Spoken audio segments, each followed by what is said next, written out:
Japan के Tokyo शहर के निकट एक कस्बा अपनी खुशहाली के लिए प्रसिद्ध था। एक बार एक व्यक्ति उस कस्बे की खुशहाली का कारण जानने के लिए सुबह सुबह वहां पहुंचा। कस्बे में घुसते ही उसे एक कॉफी शॉप दिखाई दी। उसके मन ही मन सोचा, मैं यहाँ बैठकर चुपचाप लोगों को देखता हूँ। और वह धीरे धीरे आगे बढ़ते हुए शॉप के अंदर लगी एक कुर्सी पर जाकर बैठ गया। कॉफी शॉप शहर के रेस्टोरेंट की तरह ही थी, पर वहाँ उसे लोगों का व्यवहार कुछ अजीब लगा। एक आदमी शॉप में आया और उसने 2 कॉफी के पैसे देते हुए कहा, 2 कप कॉफी मेरे लिए, एक मेरे लिए और एक उस दीवार पर रख दीजिए। उसके बाद व्यक्ति दीवार की तरफ देखने लगा, लेकिन उसे वहां कोई नजर नहीं आया।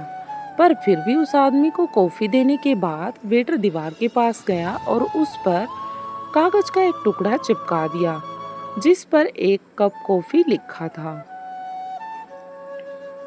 इस तरह से उसने 1 कप कॉफी दे दी। व्यक्ति समझ नहीं पाया कि आखिर माजरा क्या है। उसने सोचा कि कुछ देर और बैठता हूँ और समझने की कोशिश करता हूँ कि आखिर यहाँ चल क्या रहा है और किस बारे में चल रहा है। थोड़ी देर बाद एक गरीब मजदूर वहाँ आया। उसके कपड़े फटे पुराने थे, पर फिर भी वह पूरे आत्मविश्वास के साथ शॉप में घुसा और आराम से एक कुर्सी पर बैठ गया।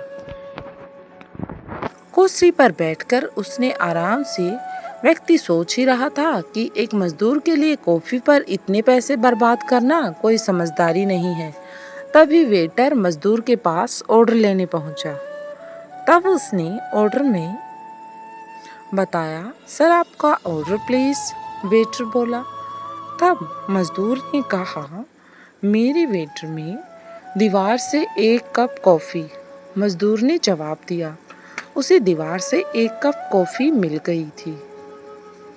वेटर ने मजदूर से बिना पैसे लिए 1 कप कॉफी दी और दीवार पर लगी ढेर सारे कागज के टुकड़ों में से 1 कप कॉफी लिखा एक टुकड़ा निकालकर डस्टबिन में फेंक दिया।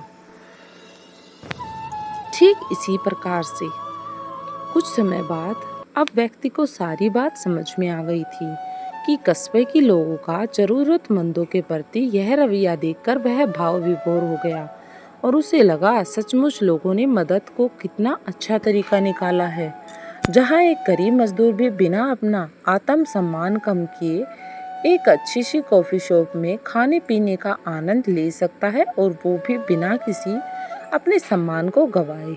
दोस्तों, ये थी आज की मोटिवेशनल स्टोरी।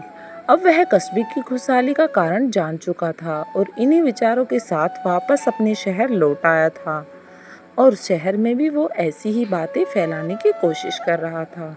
स्टोरी अच्छी लगी हो तो इसे दूसरों के साथ भी शेयर करें और चैनल पर नए हैं तो सब्सक्राइब जरूर कर लें।